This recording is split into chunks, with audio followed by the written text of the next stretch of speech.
Hi guys welcome back to our channel Telugu Bigg Boss season 9లో ఈ రోజు ఎపిసోడ్కి సంబంధించి ఒక షాకింగ్ అప్డేట్ అయితే వచ్చిందనమాట. సో దాని గురించి మాట్లాడుకుందాము. Let's get in to the video.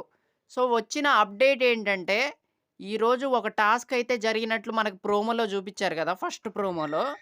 So అందులోనంట అందరూ ఒక్కొక్కళ్ళకి ఒక్కొక్క అమౌంట్ అయితే ఇచ్చుకున్నారు.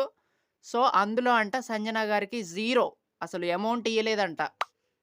సో, అందువల్ల సంజన గారిని 'బిగ్ బాస్' హౌస్‌లో ఉన్న జైల్‌లో హౌస్‌మేట్స్ తనని పెట్టినట్లయితే తెలుస్తుందనమాట.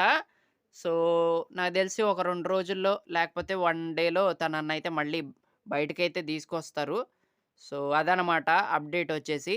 అండ్ హైయెస్ట్ అమౌంట్ వచ్చేసి మనకి ఇమాన్యుయల్‌కి ఇచ్చినట్లయితే తెలుస్తుంది. 2,50,000 ఇచ్చారంట. సో, చాలా డిజర్వ్డ్ అనే చెప్పాలి అది ఇమాన్యుయల్‌కి. ఎందుకంటే చాలా బాగా ఆడాడు. చాలా బాగా ఎంటర్‌టైన్ చేశాడు జనాల్ని. సో, మోస్ట్ డిజర్వ్డ్ కంటెస్టెంట్ అని నాకైతే అనిపిచ్చింది. సో, ఇలా షాకింగ్ అప్డేట్ అయితే వచ్చిందనమాట.